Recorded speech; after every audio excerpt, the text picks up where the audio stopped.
these are the two pans I'm going to use. And this one, they both have holes in them. It kind of distributes for me better the heat. So, but you can use a loaf pan, or this kind of pan, or a springform pan like I just mentioned, which is what I make cheesecakes in, whatever you can. If it's too small and you've got your batter all the way up to here, it's just gonna cook and explode over the top. So just make sure when you put your bread into the pan that this pan is big enough to accommodate how much batter you have. And then you're just gonna spray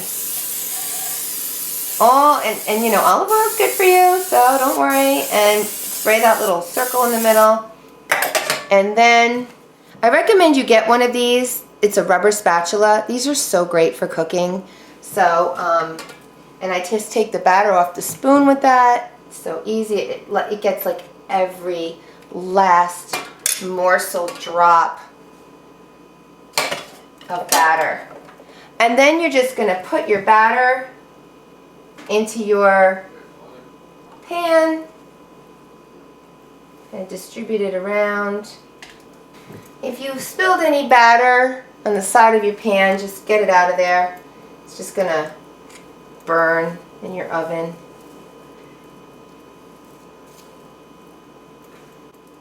Even it out nicely, and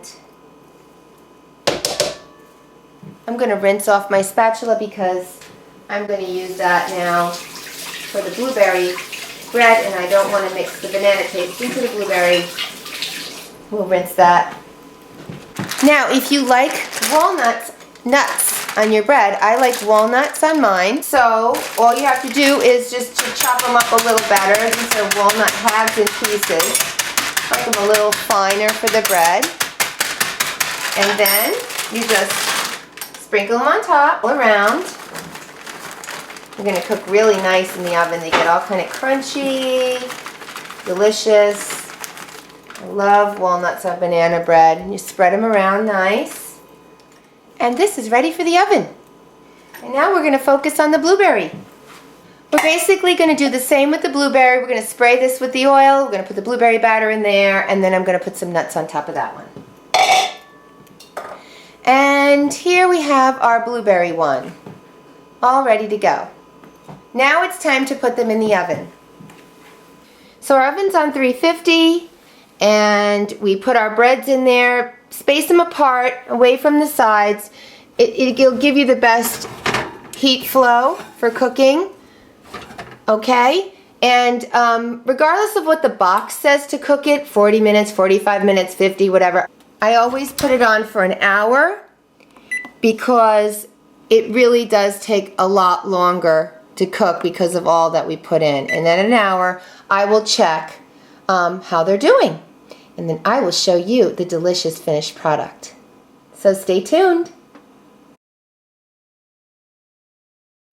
Okay, everybody, it's been 1 hour and I just took them out of the oven and they smell delicious.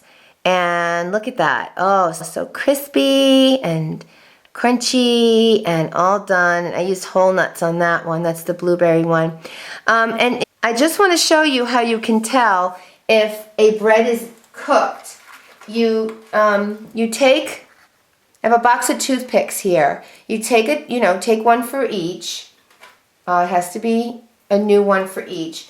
And you insert it into the center of the bread. And if it comes out clean, then it's done. Okay, so you can see that that's very clean. Okay, this bread is completely cooked. It's done. And we'll check the blueberry. Now that had berries in it, so of course we might have to do it more than once, because if we hit a berry and it's like wet or liquidy, we're really trying to see if it's doughy. You're looking for little flecks of dough on it. Can you see that? All it has is just it hit a blueberry, but there's no bits of dough or liquidy dough on this toothpick. So our fabulous, homemade, healthy, full of protein and fiber breads are done, and I'm just gonna let them sit here. I'm actually going to transfer them onto the counter now on a wire rack so that they get full air underneath, because my oven is still hot. You know, I'm going to turn it off. I'll just turn it off, and it's going to remain warm, so the heat will still keep this warm. I want to give it a good airflow and let it cool. Don't take them out of the pan until they are completely cool to the touch, and then you can remove them from the pan. I also want to point out that it's hard for you guys to see, but all along the inner part of the bread, along the pan, it's like a light golden brown. That's an indication as well that it's nice and done over in there. You don't want ever to get it too dark, and you don't want to overcook anything with blueberries or cranberries in it, because you'll literally evaporate the juice out of the blueberries, and you're left with just like shells of blueberry, you know, fruit in there and all the juiciness. So when you bite into a piece of this blueberry bread, it's gonna burst in your mouth with, you know, with blueberries.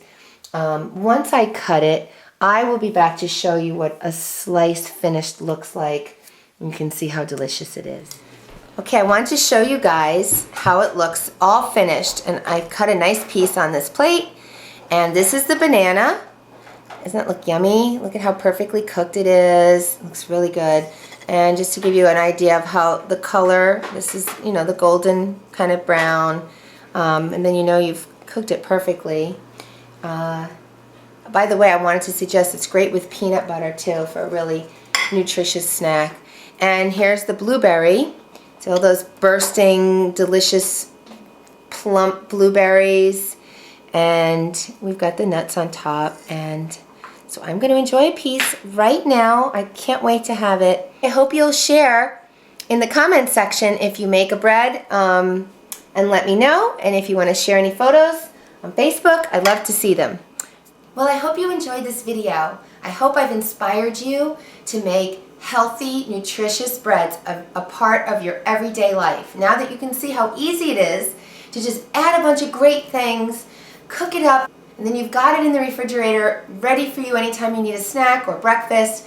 And if it's too much for you at once, what I do is I freeze it in sections. So I will cut the bread into sections. I'll keep some in the refrigerator. I'll wrap the rest of it in aluminum foil into small sections, put it in a freezer bag, and put it in my freezer. And then I'll take out each section as I need it, like the night before. It'll stay in my refrigerator. It'll thaw overnight. In the morning, it'll be ready for me when I want to enjoy it for breakfast. And you can have it any time of the day. It's a great, great healthy snack. And please subscribe, because I have so much more to come, something of interest to everyone. Please visit me at my blog spot where I do a lot of writing, and I'm also on Facebook and Twitter, so please visit me there and we can stay connected there as well. Okay, thanks so much for viewing. Bye-bye now. Now you can cook it down, obviously, to the texture that you like. I am not going to cook it down to nothing. Keep stirring, keep lifting